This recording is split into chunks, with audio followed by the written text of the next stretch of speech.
these animals are living the longest and they have the highest levels of oxidative stress. A few decades ago, that sort of flipped things on its head a little bit in terms of this longevity, healthy aging realm, because it really emphasized the fact that it is your resiliency. It is your capacity to cope with the stress that matters. This is the Anthropology Podcast, the podcast where we optimize the bodies, brains, and lifestyles of entrepreneurs, go-getters, and world-changing innovators. Welcome to the Anthropology Podcast. I'm your host, Dr. Megan Walker. As a naturopathic doctor and anthropologist, I optimize the health and performance of badass women working to change the world as entrepreneurs and go-getters. People exactly like you. Your business, body, balance, and inner badass. These are the themes we are exploring. So if you've been hanging out with us over the last few weeks, you realize there's a theme we've been exploring, and that's this idea of biohacking. Over the last few weeks, we looked at red light therapy. We talked about HRV and this cool device called Lief.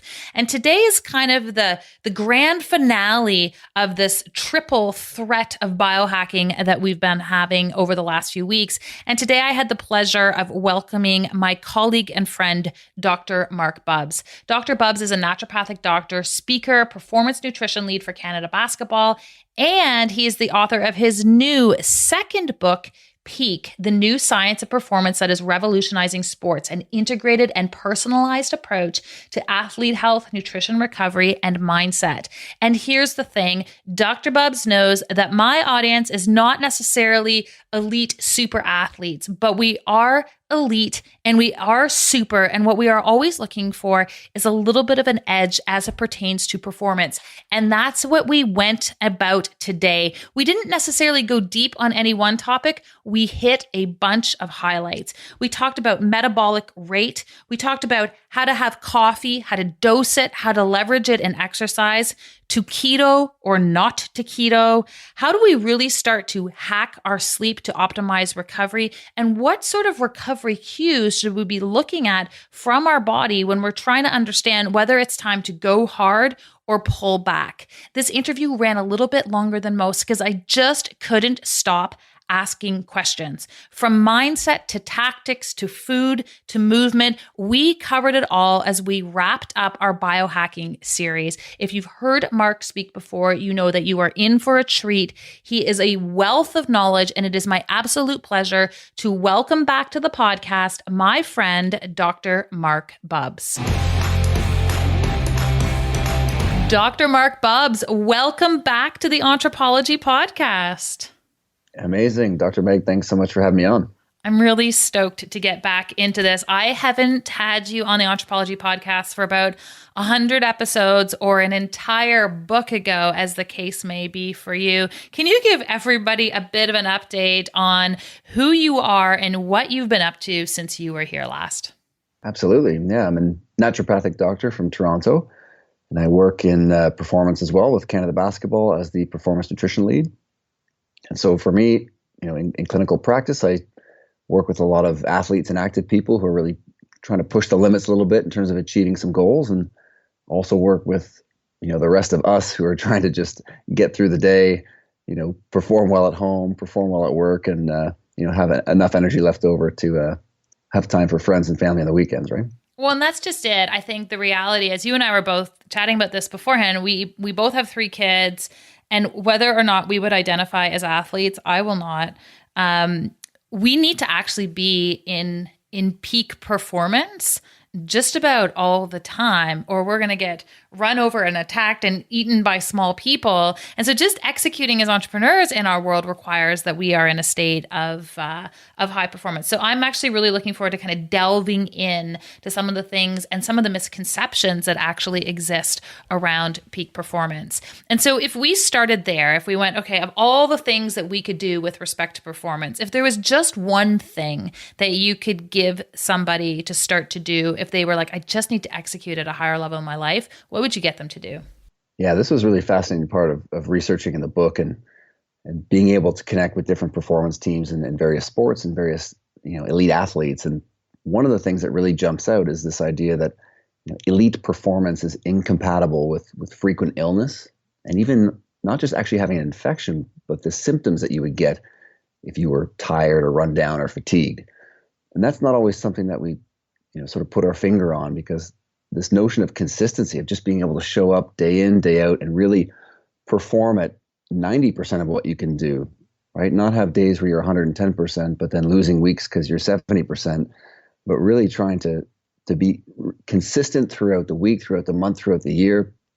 And the amazing part is this goes for your nutrition, it goes for your exercise, it goes for lifestyle factors, and it dovetails into everything that would, for an entrepreneur in terms of being successful and being able to maintain that pace and not burn out, not get run down, and not struggle to be able to cope, right? Because resiliency is such a big piece of this whole story.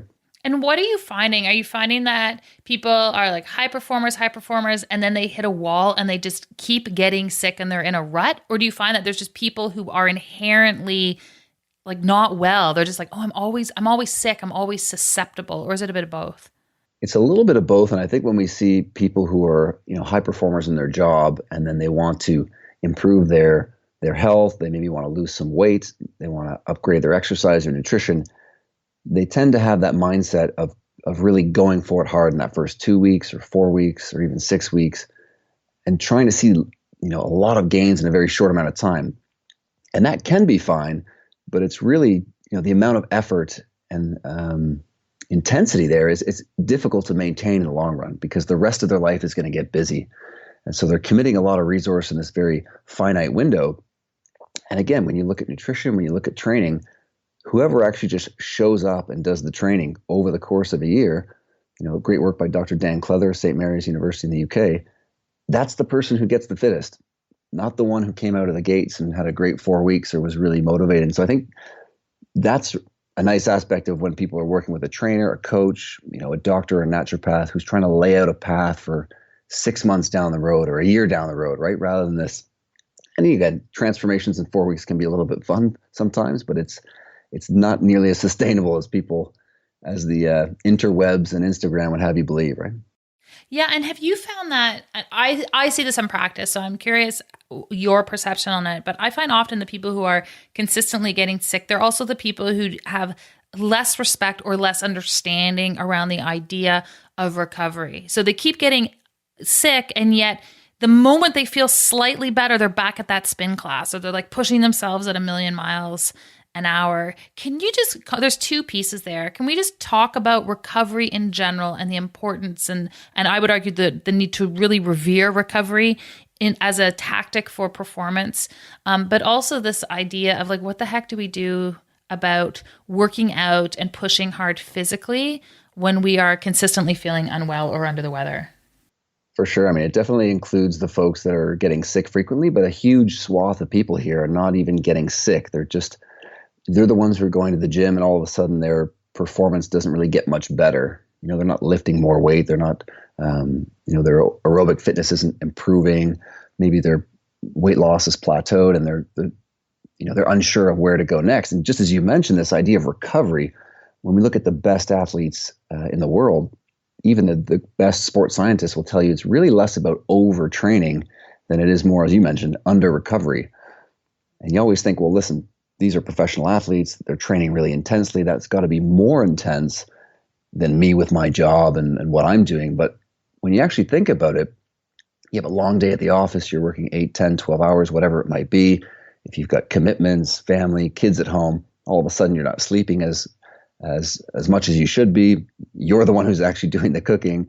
Elite athletes have a chance to have a 90-minute nap in the afternoon. Someone might be cooking their food for them. So all of a sudden, what we call training load for an athlete, which is the amount of sets and reps and the total stress in the system, is mainly coming from the physical side and a little bit mental. But for the rest of us, it's the life load, it's the work, it's the lack of sleep, it's all those other things that are contributing. And that's this idea of under recovery. Then you just you're not able to build that resiliency that you need to really improve your fitness. And when I say fitness, it's even that sort of mental side of things as well, because I'm sure everyone's experienced at some point when you do hit a nice run in the gym or you're being active, all of a sudden, your mindset, your mental game is really strong, and it really dovetails with your physical fitness. And that's one of the big things when you're stuck. That's typically what's going on, is we're not respecting that recovery.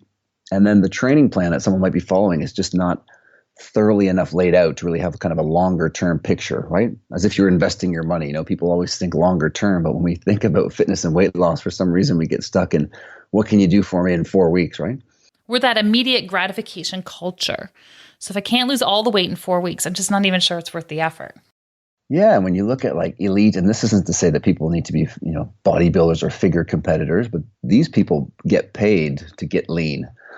And the best of the best take 26 weeks. They take half the year to get to where they're going to go. And they're only aiming for about a pound and a half, or 2 pounds of fat loss in a week. When you tell that to people, it doesn't sound as sexy as, hey, I can, let's take 20 pounds off in 4 weeks. And, being able to lay out a plan and show people over the long term that if you do it in such a way, once you get to where you want to go, you can maintain with very little effort. It's a lot easier to maintain than it is to get there. And unfortunately, when you do it a little bit too quickly, and of course we're talking on the body composition side here, but if you do it too quickly, you lose muscle mass. And when you lose muscle mass, your metabolic rate slows down, right? If you're dieting too much and you're dropping calories too low, your metabolism slows down again. If stress is high at work or you're not sleeping as well, again, you get this drop in metabolism. And that's one that most people don't realize, that 60 or 70% of the calories that you're burning in a day is simply your resting metabolic rate, right? It's the calories you're burning just to be alive, just when you're sitting at your desk or sleeping. And if that fatigue builds up too much, that total stress load, life load, then that's going to really be a huge stumbling block for, again, being able to find that ideal weight, but also as that dovetails to, your mindset and feeling sharp and really actually feeling your best versus feeling like you're sort of just slugging it out every day and, making it through as best you can. So I actually really resonate with this idea of getting lean in 26 weeks over 4. And maybe that's a commentary of my own level of fatigue right now, but that just feels like a much more achievable goal. And so if that was in fact the case, what kinds of activities should someone be looking at? Because I think what happens when someone's like, okay, I'm going to get in shape, they go back to their tried and true. So if they're a runner, they go back to their running. Or if they're spinners, they spin. Or if they like to lift weights. And it's not necessarily, what does the research say is the complement of activities that gets people, I'm not going to say the leanest, the fastest, but like, let's say over that 26 weeks. Yeah, and that's a great question. And it's one that is very individual. So typically, like you mentioned, if someone's struggling, especially if they're a type A personality, it's like, well, I've been doing 2 spin classes a week. I want to get fitter or leaner. Then 3 or 4 must be better, right? Or if they're in the gym, they just talking add more, about me, Mark. They add more sessions rather than, again, if you go back, the book is all about the fundamentals, and this is what all these elite performance staffs are all about, is being a master of the fundamentals. They're not using a lot of these shiny new toys that we sort of read about and hear about. And one of those fundamentals is progressive overload. So you've got to make things get more difficult or heavier in the gym. And ironically, if we talk, women's fitness, then the heavier the load gets, the adaptations are just neurological. So there's no hypertrophy, there's no size gain. And that's often a stumbling block because a lot of, female clients don't want to add hypertrophy, right? They don't want to get bigger necessarily. But building up to those heavier loads is a big part of the story. And the amazing thing is that when you look at the research around how much you have to do in a week, to even get a really impressive results, 10 total sets for the week for per body part. And that can be done in one session. So you could literally set a timer on your phone. And some of these workouts in terms of circuit style, or you see this in CrossFit, every minute on the minute, you start your timer on your phone. You might do 10, 15 squats. And then once it gets to 1 minute, you repeat that. It probably takes you about 20 or 30 seconds. So you do get this 20 or 30 second rest. And by the end of 10 minutes, you've knocked out your 10 sets. So you're good for the week for that, whether it's legs or upper body or whatever you might be doing. So 7-minute abs is a thing. So it can be a thing. It's just a way that it's then overloaded in the long term. But it's more this idea that a lot of people just decide to not engage in the exercise because it's like, well, I don't have an hour. I can't get to the gym, right? Change, stretch, all these types of things. And so once you get to that level of time being a real problem, this is where you can figure out some really cool strategies of simplifying things, of picking an upper, a lower, and an abdominal exercise, and just overloading those as the weeks go on. And it's easier for you to keep track and to remember how you're progressing. And it's amazing how you can start to get results with sort of, quote unquote, little effort. Is that the same for men and women? It really is the same for men and women. And ironically, I mean, pound for pound, women are stronger than men in the lower body. And it's one of those ones where, eventually you do need some loads. So whether it's some kettlebells at home or a barbell at the gym or whatever it might be, the thing people forget as well is this idea of when you train, it's a down payment. You have a training age, which means you do get this sort of compound interest as you go from year to year. And there's a tremendous sports scientist out west, Trent Stellingworth, Canadian Sport Institute in Victoria. And he actually did a 9-year study on an Olympic middle distance runner. And it just so happens that middle distance runner is his wife. So it was easier for him to collect data. But this idea of body composition periodization. So over this 9 years, whenever Hillary had a competition, she was lean, she was ripped. It was that picture that you see in the cover of a magazine, healthy looking, all that. But the periods in between that you don't see in the magazine and nobody posts on Instagram. So when she was in her off season, she would, regain 6, 7, 8% body fat. And so for overall health and athlete health, this is essential. And of course, as the 9 years went, every time there was this optimization period, right, this peaking for competition, every cycle she would be leaner than the previous cycle. Now this is, over 9 years is a really macro way to look at it, but it's amazing to think that, wow, when you look at it that way, you can actually start to compound the benefits you're getting from 1 year to the next. Whereas, unfortunately, a lot of people are they get stuck and they use a bit of a shotgun approach of, okay, I did this and it didn't work, so I'll try something else. But they don't zoom up a little bit to 30,000 feet and get back to the principles of just saying, well, maybe I've just been doing the same spin class at the same intensity. Your body's now adapted to it. So you're actually going to be using less and less calories every time you train. And, you need to switch it up a little bit. In the short term, adding more sessions in a week might be good. But oftentimes, if you like classes, then even adding more tension, trying to make it so that you actually can't make it through the class. I know nobody wants to feel that way.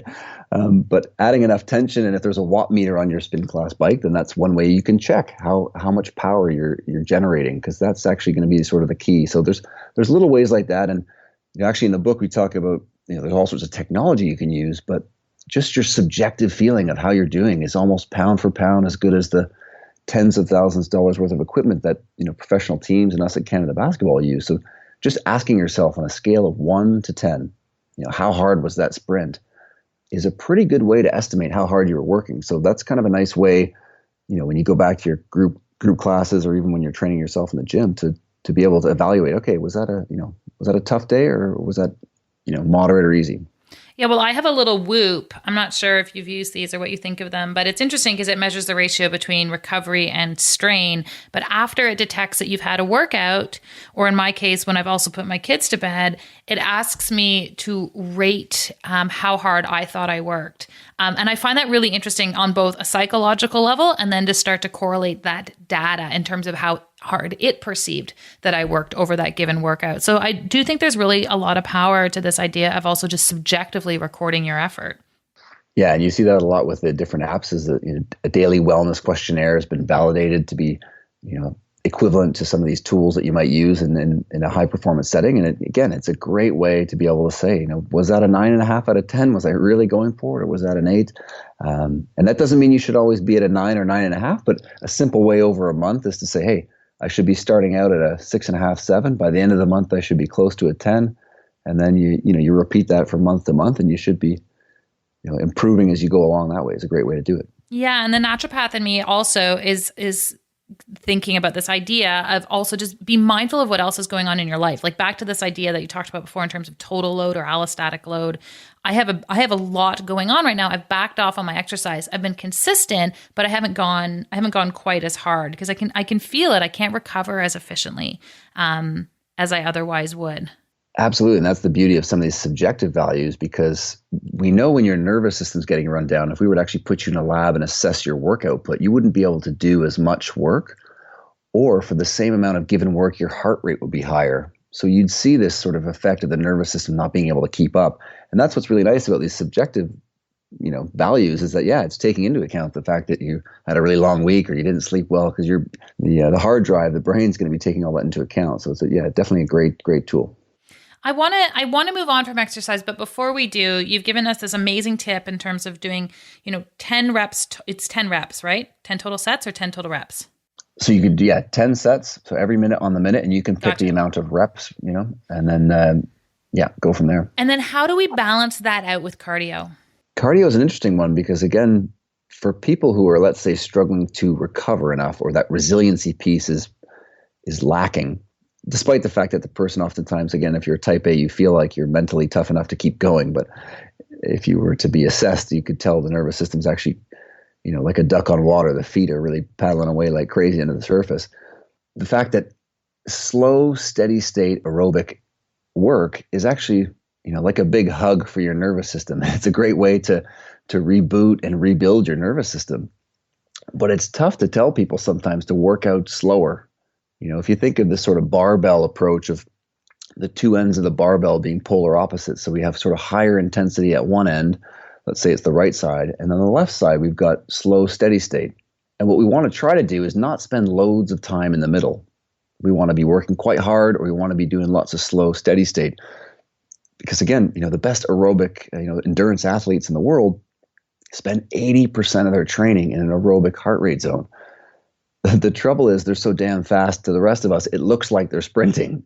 But adding those slower steady states is a great way to get some aerobic fitness in, to build mitochondria, to oxygenate the brain, to improve focus, but it's not going to beat up your nervous system. Because the reality is most people who are recreational exercisers are spending too much time in the middle, in that sort of glycolytic burn sort of area, which is fun for a little while, but it's going to be taxing on the nervous system for sure. Yeah, this is really great advice, either end of the spectrum. All these type A people are like, I got this. I'm an all or nothing kind of person. So you totally have captured my attention. Now, what do we do about balancing out the nutrition on top of the movement piece? Let's assume we're on this 26-week plan. What's the overarching philosophy here?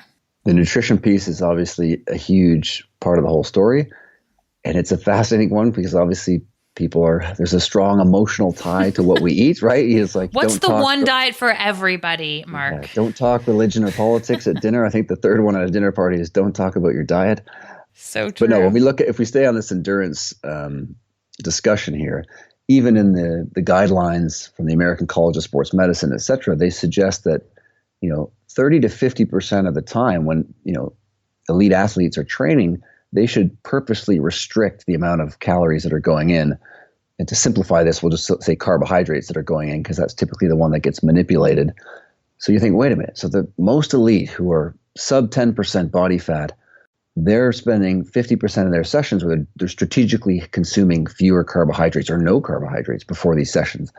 Now, when they need to perform on race day or when it's an intense session, they'll definitely add more in. But for the rest of us, the recreational exercises, you think, geez, well, we could bump that up to even 2/3 of the training sessions where you get up in the morning, you have a coffee, and you train. You don't, unfortunately, a lot of us have been convinced that we need to add fuel like we're Eliud Kipchoge setting a record at the Berlin Marathon or racing in the Tour de France. But we don't need nearly as much carbohydrate on board, because if we're trying to lose some weight, then we've got calories on us that we can use, right? And we just have to, if we fuel in a certain way, then the body gets better at using your own fuel reserves. And so these are called train low strategies. We talk about those in the endurance chapter in the book. And it's a great way, it's a great time consuming way, a time efficient way rather, in the morning to say, hey, I'm going to have a coffee, I'm going to go do my cardio or train. And then on the back end, I might have some breakfast. And the interesting thing is when we look at some of the research around, even if you added a protein shake or a serving of protein, that wouldn't actually interfere with your ability to burn body fat as you did that morning workout. So if you really did want to have something, then you could actually lean on those things as well. That's a nice kind of first place to start in terms of, tweaking your diet. And what do we do in the back end of that workout? That's a great question as well. This is where, depending on how much you've been tinkering with this, you can explore different things. But I'll give you an example of one that's more of the sledgehammer approach, if you will. If people like to have that barbell approach, let's go for the sledgehammer. It's called the sleep low. So what that would entail is on a in the evening, you go to the gym, you have your intense session. Maybe it's a weight session in the gym. Maybe it's that hardcore spin class. And on the back end of that, you're going to just have proteins and fats. So you're limiting your carbohydrates, which means you're limiting how much glycogen, how much of the carbohydrate stores in your muscle that you're topping back up. So you do that, then you sleep through the night. Of course, overnight, as you're sleeping, you're using your liver glycogen, so the carb stores in your liver to fuel, ventilation, keep your heart pumping, all that good stuff. So when you wake up in the morning, staying alive, all that good stuff. Staying alive, all that good stuff. So when you wake up in the morning, you now have low liver stores of carbs, low glycogen in the liver, low glycogen in the muscles. And now when you do your aerobic, low steady state session in the morning, you're dramatically ramping up fat burning and all these, even mitochondrial biogenesis, all these amazing adaptations. And you haven't really had to go harder per se. You just tweaked how you fuel post and pre. If you even did that once a week, by the end of a month, you'd see some pretty good changes. And so that's the idea of just being a bit more strategic with how you're doing things, rather than, most of us, if you are a bit type A, then it's always trying to run through the brick wall, which, sometimes you need to do, but sometimes you can walk around it as well, right? So before we're doing those slow, steady state aerobic activities, if we were to do that in the morning, should we be doing a coffee before that? Is that going to augment that performance, or should we do it in a fasted state? So you can do it in if you had a coffee, that would still be the fasted state, unless you added, don't be adding any MCTs or any of that stuff to the coffee. Yeah, if you just have a plain old coffee or tea, then you're good to go. If that's not your thing, then, you don't need to be adding that. You can go with just some water.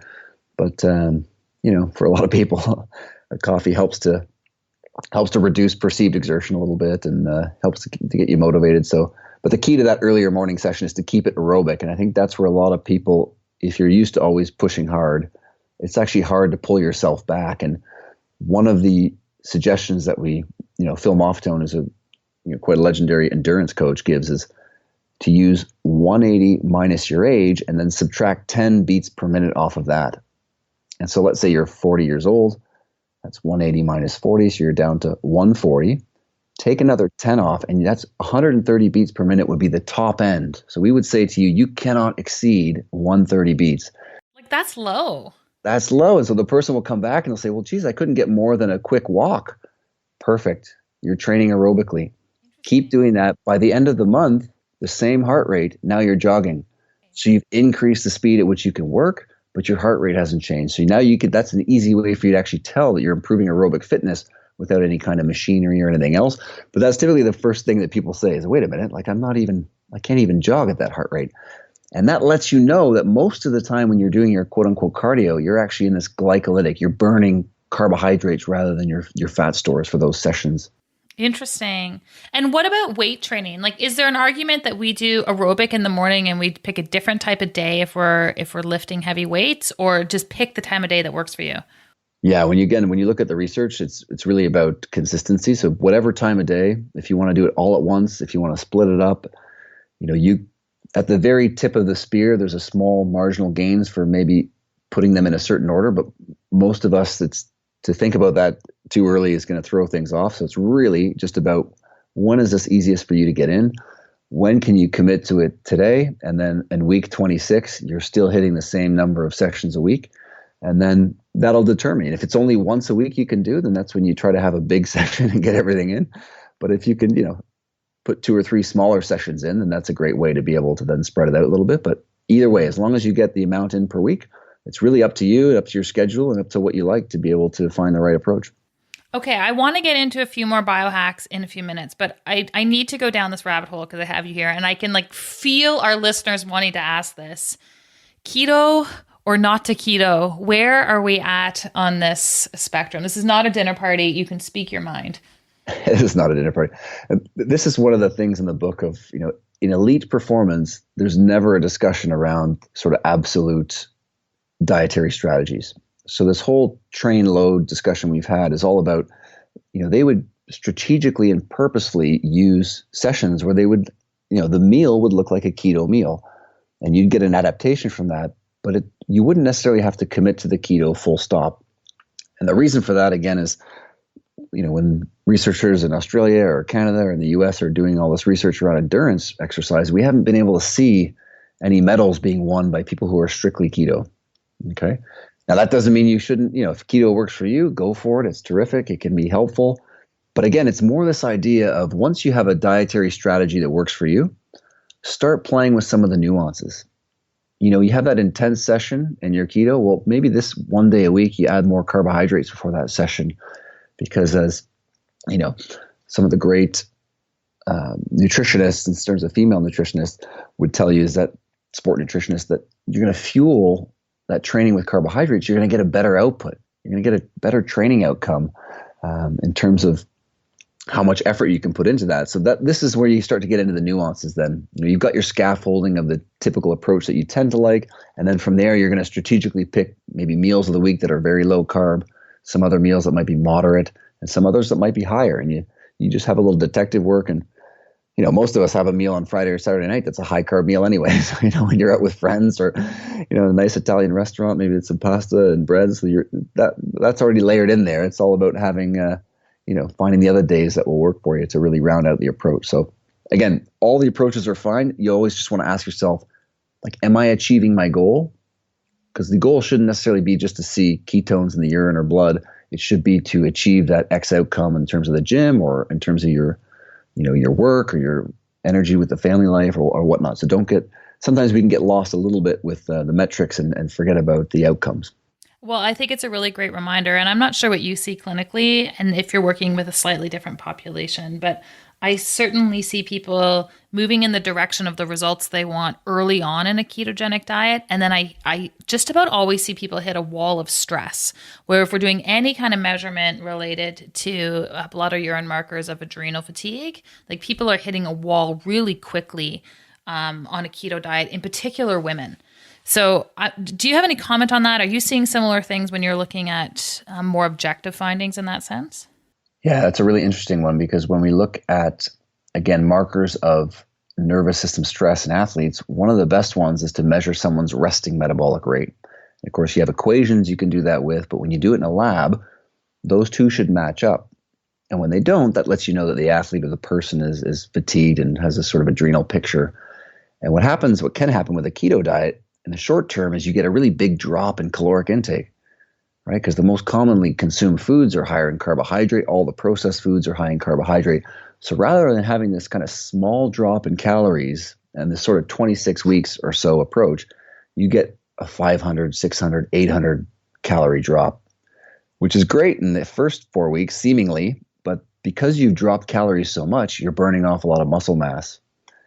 And the tricky part with lean muscle is that it takes a long time to build, and you can burn it off pretty quick, unfortunately. And that'll impact your metabolic rate. And so now all of a sudden you felt good for a short period of time, but at the consequence of the longer term. So that's where you definitely, if you did want to do that, then really ramping up your protein intake is almost the only way to save yourself in that scenario. And again, sport nutritionists like Susan Kleiner, who work with female athletes, they use that in the acute, but they make sure they really ramp up the protein, because that's the one way in a short period of time you can save yourself. But over the long haul, those big drops in calories are going to come back to bite you. And let's talk about this. You mentioned metabolic rate. What's the connection between one's metabolic rate and thyroid health? And as the traditional ways that we're measuring thyroid health, is that the way that we should be doing it? Is like, what's the better approach to this thyroid, lean muscle mass, resting metabolic rate equation? Yeah, this is one that definitely jumped out at me when I was talking with performance teams and looking at some of these new studies coming out, because sometimes I think we're chasing more of the smoke than we realize, because it looks as though, thyroid markers, especially T3, are pretty sensitive to things like the overtraining and, that stress and lack of resiliency. And so sometimes when we're seeing some of these modest elevations and it looks like a thyroid dysfunction, et cetera, we got to really ask ourselves, because if the person has reduced their caloric intake to try to, let's say, lose weight, then that's going to impact that nervous system and those thyroid markers. Similarly, if they're training harder, again, resting metabolic rate is going to get impacted. You're going to get a bump up in the thyroid numbers. And so if we don't address this whole how are you fueling, how are you exercising, sleep piece, then it's going to be more difficult to be able to really not be chasing our tails a little bit with the thyroid numbers, unless you get those clients who are, TSH of 7, 8, 9, 10 are really high that, warrant medication. And we know that some of the outcomes in terms of, again, I talk weight loss here, but that's dovetailing this whole story along with fitness and how that impacts mental health as well. But it is interesting. Yeah. I mean, thyroid is definitely strongly connected to this sort of fatigue picture, that nervous system fatigue picture. Yeah, I find thyroid is always the thing that we end up needing to look at. And in particular in women, it's so susceptible to an overtraining or high stress scenario. We just need to be on the lookout for it. Yeah, and it almost serves as a proxy. It's like with a lot of clients, they might tell you they're not as stressed as they actually are. And when you have this number that's quite high or this test that comes out, it's almost like an objective way of saying, well, rather than having to ask you, and again, subjective can be good, but sometimes rather than asking you, I can just show you this metric that's really telling me that your system, the engine's running in the red here. You're burning out here, but we've got to do something to help address that, because otherwise you're just not going to be able to achieve what you want to achieve, right? There's some key highlights in terms of the research that you have in your book and some interesting findings that came out of them. One of them that I found really interesting was this idea that there is a correlation between animals living longer and actually having a higher state of oxidative stress. Can you comment on that? Because I feel like anyone who walks through a health food store, they have antioxidants and lower your oxidative stress supplements shoved down your throat. And in fact, one of the findings you talk about in the book is that research is actually showing some models where that's the opposite. Yeah, this is pretty fascinating. So that oxidative stress theory around longevity comes from the 1950s and a famous researcher named Denham Harmon. And the idea was that, as oxidative stress increases, it's like the exhaust that's coming out of your car. This is leading to cellular stress and leading to aging.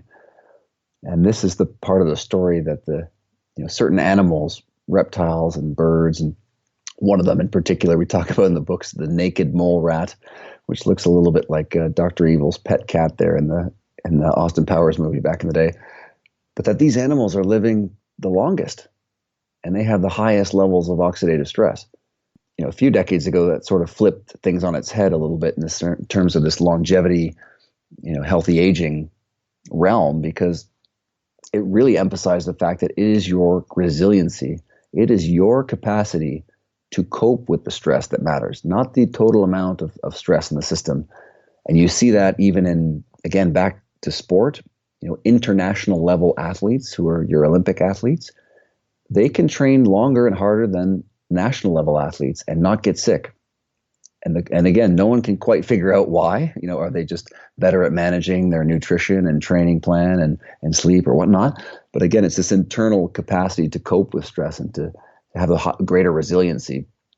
And so those of us who are maybe not as genetically gifted to have this inherently great resiliency, that's that piece of getting back to what you're doing from a nutrition, movement, lifestyle. And in the book we talk about fasting glucose being this marker that can really give us some insight, because if you train too hard for too long, if you're not getting enough sleep, then those markers start to really creep up. And the kind of scary part is that even in normal, healthy populations, if you're in the upper quartile of blood glucose, then you're at much greater risk of cardiovascular disease, and much greater risk of all these, metabolic syndrome and some of these conditions like that. So it's definitely one where, the antioxidant supplements, food first approach is a huge one there in terms of getting those antioxidants from what you're eating. And then, getting back to that resiliency piece for sure.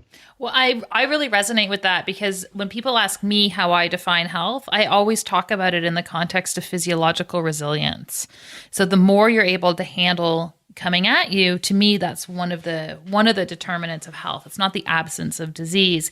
And in our practice, and I'm not sure if you're using these at all, we're using heart rate variability monitors. And low HRV is also associated with decreased resilience. And interestingly enough, low HRV scores are associated with all of those chronic diseases that you just talked about. So cardiovascular, metabolic syndrome, diabetes, that whole spectrum of conditions, we also see with low HRV. So it's another argument around this idea of doing what you can do to increase one's resilience. Yeah, and metrics like that, it's getting easier and easier to collect things like HRV. And, we talk about recovery metrics in the book and this idea of, using rolling averages of HRV and various things to help highlight that. But just like you said, yeah, diabetes, even things like dehydration, you see, that'll impact your HRV. And when it comes to even, we talked about antioxidants and polyphenols. What blew me away was finding out that 50% of the polyphenols that we get are from coffee and tea.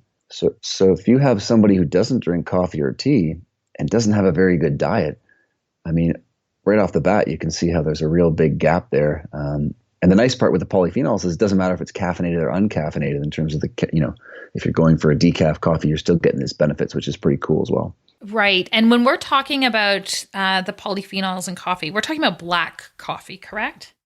Yeah. So black coffee, I mean, you can add some milk to it and still be getting, many of these benefits. But the benefits are for caffeinated, decaffeinated. And actually, I don't know if you saw, the University of Toronto just came out with that study showing if you're a habitual coffee drinker and you just look at and smell coffee, you get the same cognitive benefits as if you had just drunk the coffee. So it looks like there's a big Pavlov's dog effect here going on for most of us, which is we don't, just walk into the coffee shop, take a big whiff, and then you should be good to go. This is a new business model for me. You just walk into my store, you sniff, and you leave, and you are. It's way cheaper. Turnstiles. Let's talk about this coffee piece for a little bit, because I think coffee drinkers love nothing more than to have that behavior reinforced. I'll put my hand up. Guilty as charged. Well, that's just it. So I maybe have a little Nespresso habit that I have developed myself. But when we're picking coffee, are there things that we should be looking for in terms of how do we really benefit? If we're going to do a habit every day, we might as well benefit from it. So what should we be looking for in optimizing our coffee habit? Yeah, this is one where I had a chance to speak with Dr. Nancy Guest, who does a lot of research in nutrigenomics. And of course, caffeine is one of the better SNPs that we have in terms of the research. And you can effectively now, through a genetic test, figure out if you're a slow metabolizer, fast metabolizer. And in her research, she actually found a subgroup called ultra slow metabolizers, which unfortunately, those are the ones that actually get even a performance decrement when they do exercise. So it actually makes their aerobic exercise worse, which is unfortunate. That's only 10% of folks, but sucks to be them. Sucks to be them. So that's one way to find out, is to run a genetic test. But when you look at the research, the dose that tends to be most beneficial is going to be around the 3 to 4 milligrams per kilogram body weight. If you're 160 pounds, you're only looking at something like 200 plus milligrams in it per day. So that's not much more than one coffee, unfortunately. Up to 6 milligrams per kilogram, you can see, but that's when those anxiety type symptoms start coming up, the mind racing, the jitteriness, all these types of things. So trying to nail down the right dose for you, because I think a lot of people might forget that, that venti at Starbucks has got almost 500 milligrams of caffeine in just one.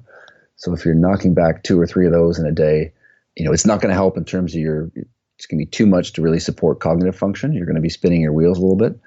And then on the back end with sleep, it's going to be really hanging out a long time in your system and starting to interfere with that sleep quality piece. So I think trying to nail down that dose that's right for yourself. And again, if you can mix in some of these decaf coffees, if you do enjoy having more than one, then the research shows you're still going to get a lot of the benefits. And we even see it in sport, actually. You can give someone a decaf and tell them it's caffeinated, and they run faster.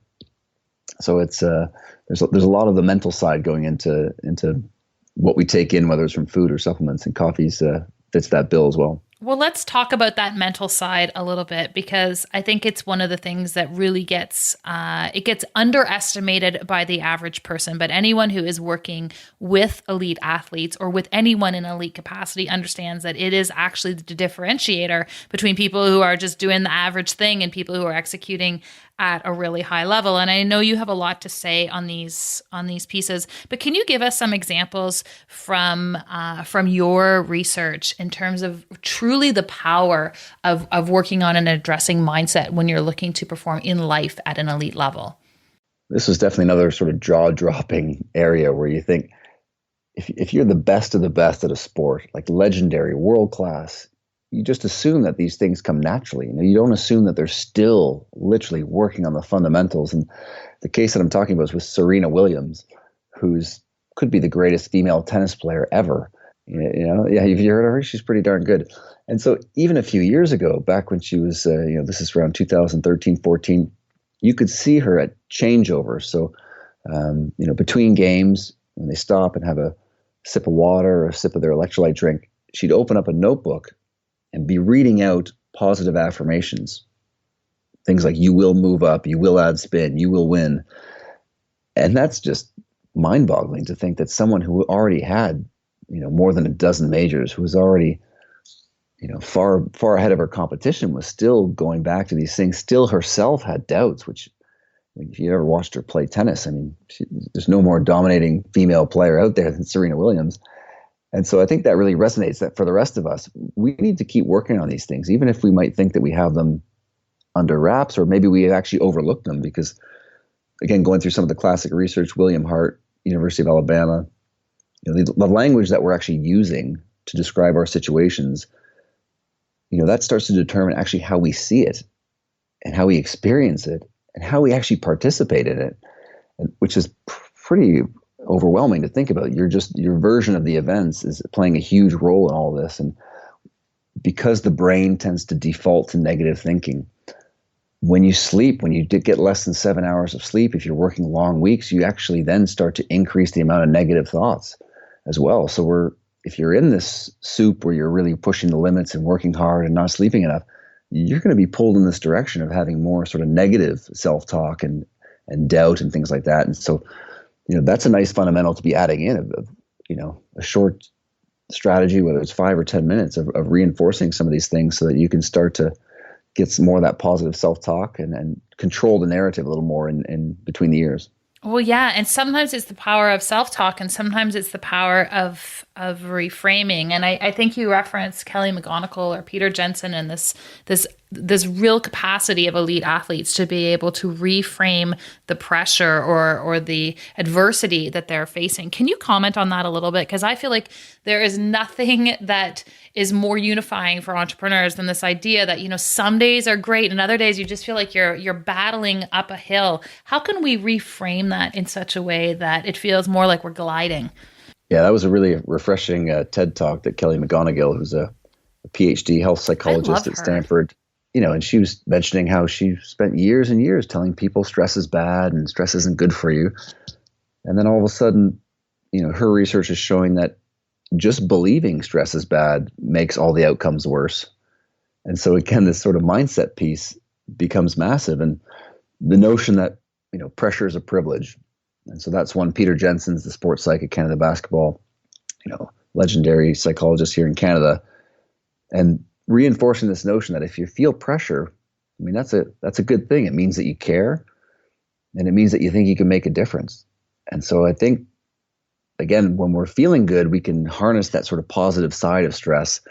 But when we start to, not get enough sleep, when the diet's not on point, we're not getting enough exercise, these things really start to take a hit. And one of the things that stuck with me with Dr. Jensen as well is, even when we're trying to communicate ideas to others, sometimes we almost appeal to logic a little too much. And, maybe the marketers out there already know this, but, emotions and imagery are the things that really change people, is what Dr. Jensen says.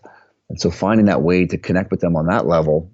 And I think even sometimes as clinicians or practitioners, we tend to rely too much on this logic piece of, well, you shouldn't drink so much, or you shouldn't smoke, or you shouldn't do X, Y, or Z. And, the patient or the client's probably pretty aware of that. It's more, again, how do we build this relationship, this connection? And yeah, the ability to build these relationships is a way how you can start to influence these behaviors. So it really is, that mindset piece, the emotion piece is a pretty powerful trigger. And the interesting thing now in sport is that if you ask most of these performance directors, whether it's the NBA or whatnot, NFL, the emotional part of it is becoming a huge player in this whole story of performance.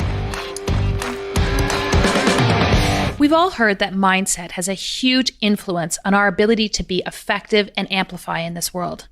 But what if I told you your brain biochemistry, literally the neurotransmitters that are existing within your nervous system, can help amplify your mindset or your capacity to be effective? They can help accelerate your mission in the world. More and more with both my coaching clients and my patients, we end up having a conversation related to our own ability to control our nervous system through the optimization of neurotransmitters. Now, what the heck do I mean by this? The foods that you eat, the way that you think, your interaction with the world has the capacity to increase things like serotonin or dopamine, some of these really important neurotransmitters to helping you be effective and operate at your best. After listening to literally thousands of conversations with my clients and with my patients, I pulled together a very quick checklist so that you could have a better understanding of the things you're doing every single day to amplify your nervous system or downregulate it in a way that isn't necessarily serving your mission. If you want access to this information and want to learn a little bit more about how you can optimize your brain health for success, visit meganwalker.com/brain health to grab your handout now. Now, back to our episode. I think this is actually a perfect place for us to transition in the interview from you sharing all this other wisdom that you found in your research and for us to get a under the hood view of how you are living your life. And so I call this our KPI section, or key performance indicators. So just like we have them in our business, I believe we have them in our life as well. So I've got some questions for you, my friend. Coming at you. Remember, pressure's a privilege. Here we go. Exactly. There you go. Question number 1. Who's inspiring you right now? That's a great question. And I think it's actually my kids. I think it's my 1-year-old at the moment. I mean, just the level of determination to be able to continually give me the cross arm, forearm, elbow to be able to get to what she wants, and the positive outlook too, just the laughing, the playing, I think sometimes we can get so deep in our rabbit holes that we start to forget all the other aspects of life. So yeah, definitely the kids are helping me to reframe, and for sure. So nice and so true. What is your audacious goal for the next year? My audacious goal for the next year is to get more than 6 hours of sleep in a night in a row. To survive having 3 kids under 7. The first chapter of the book is all about sleep, and it's all about the negatives of not enough sleep. And I think that's the idea. Sometimes we just get in these periods of life where it's really tough to be able to do it, and you got to find the time to carve out the naps or whatever else. But yeah, it can be tough, and there you go. That's on me now for the summertime. Naps in the park. We're going to check in after your 3rd book and see how that's going. What is the one thing you're most consistent with respect to your health? Well, I don't know how. Maybe this started out as positive, but I decided to join the wine club a year ago. I thought this was a great way to get my polyphenol intake up in a pretty relaxing way. The only problem is they send you these boxes a little too frequently. So I think that's been one. Unfortunately, I've been a little too consistent. Our listeners are loving this elite performance conversation. We're like, wine clubs and caffeine. Like, if you just jumped in the last 10 minutes, this is like the ultimate of all. I can't even talk. The ultimate of all episodes. There you go. So yeah, I've been definitely consistent with the wine. The one thing I've tried to do after talking with Dr. Bender is trying to consume it a little earlier so that it doesn't interfere with sleep, which is a nice little hack. It's 11 a.m. somewhere, right? What is something totally badass about you that people would not otherwise know? Well, I once sailed through the Panama Canal and things got back jammed, so we had to spend the night in the Panama Canal on a yacht that was about to cross the Pacific. So we tied up with about 3 or 4 other of these, and I was just helping out here. I was just like the person holding the ropes, but all these yachts tied up together. We had a big old party in the middle of the Panama Canal, and there you go. That's kind of awesome. That seems like a long time ago. Back when I was young. What do you do for fun or play? I used to play basketball and lift weights, but now I chase after little people. No, I still try to get active and get moving. It's amazing how now it really is just just in terms of a total stress relief and clearing the mind of, getting out for, actually even, I didn't used to run very much. It was more chasing balls and playing sports, but now even just some good 20, 30 minutes to clear the head and get some oxygen in is a pretty nice way to reboot for sure. And finally, entrepreneurism. Are we born this way, or do we learn to become entrepreneurs? That's a great question. And that was one in the leadership section where this idea of our leaders born or made, and it was almost split between the two. And I'd have to go with, I think they can be sort of born, so to speak, but I definitely think in anybody it can be made as well. So it all depends on where your passion lies, I think. Such a great answer. And this has been truly a fascinating interview. Dr. Bubbs, people are going to want to learn more. We'll hook them up in the show notes, but where can we send them to hear a little bit more about what you're up to? Absolutely. Yeah. If they're curious about the book Peak, you can check that out at Chapters Indigo, Barnes & Noble, all your Amazon, all your online retailers. You can check out more about my work on social media at Dr. Bubbs. And then, of course, the website is drbubbs.com. Amazing. We will hook everyone up. Such a pleasure to talk to you, my friend. Thanks for being here. Awesome. Thanks so much for having me. So, how was that for you? How did you enjoy today's podcast? If you guys are enjoying what you are listening to, I would so appreciate a review from you. Head on over to iTunes, search for the Anthropology Podcast, and share with us your 5-star feedback related to what we are throwing down in the business, body, and inner badass world. And if you want to learn more about Dr. Bubbs and the work that he is doing, you can head on over to my website, which is meganwalker.com/podcast/episode 1